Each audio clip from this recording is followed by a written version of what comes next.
welcome today Justice Ruth Bader Ginsburg. She's become such an icon. Do you mind signing this copy? I am 84 years old and everyone wants to take a picture with me. Notorious RBG. Yeah. When you come right down to it, the closest thing to a superhero I know. Ruth Bader Ginsburg changed the way the world is for American women. Ruth Joan Bader was born on March 15, 1933 in Brooklyn, New York. She graduated first in her class at Cornell University and later studied law at Harvard, where she became the first female member of the Harvard Law Review. As a lawyer and a strategist, Ruth Bader Ginsburg left a huge mark on the law of equal rights for women. After decades of research, Rath and Conchi found that the most effective leaders did 3 key things. The first one was to invest in your strengths. The best leaders don't try and emulate anyone else. They focus on improving the things that they excel at. She had 2 lessons that she repeated over and over. Be a lady and be independent.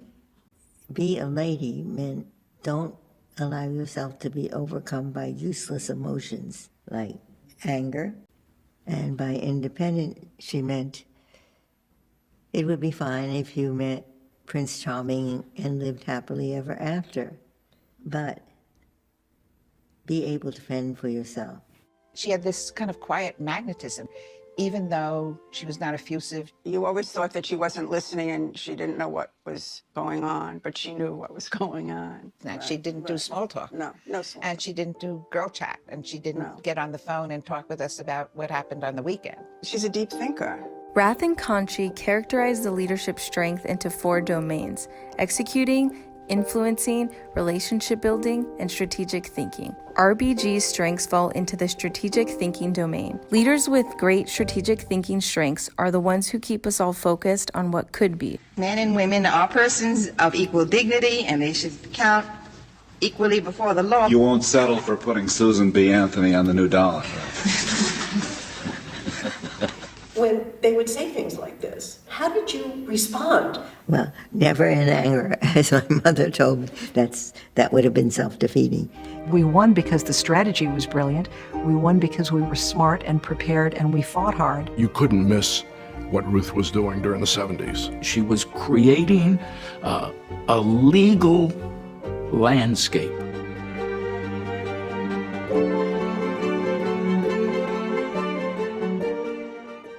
In 1980, President Jimmy Carter appointed Ginsburg to the U.S. Court of Appeals for the District of Columbia, and 13 years later, Ginsburg was appointed by President Bill Clinton to the U.S. Supreme Court. Justice Ginsburg approached her confirmation hearing with her own strategy that has come to be known as the Ginsburg precedent. She was trying to carve out an area where judicial nominees would be judged primarily by their credentials and not by the views they may hold. Key number 2, effective leaders surround themselves with the right people and build on each person's strengths.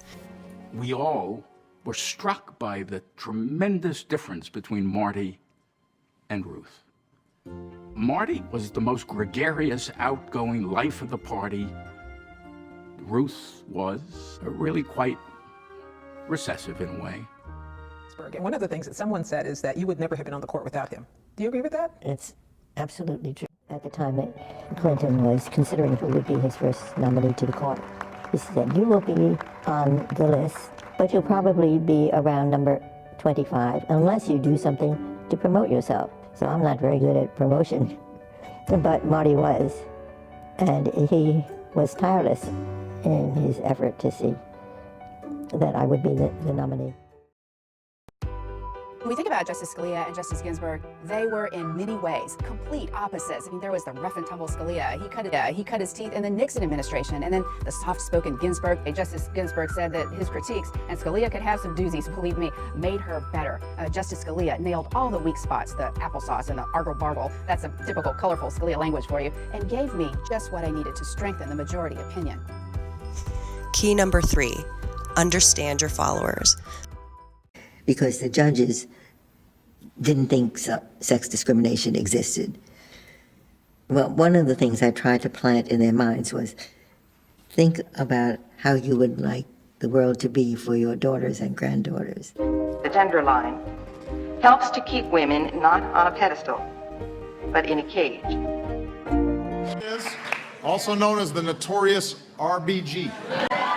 It would be easy to dismiss all this as respectful teasing, but the appreciation runs deeper. I'm like a weird mole. I'm tiny, but I could be dangerous. She just like is who she is. She's very confident, very aware of herself. She believes in what she believes in, and she's going to say it. She's not worried about what people think about her. I'm lucky enough to grow up in a time where I can take for granted the things that RBG paved the way for, like practicing law. I love RBG. She's the superhero I never knew I needed.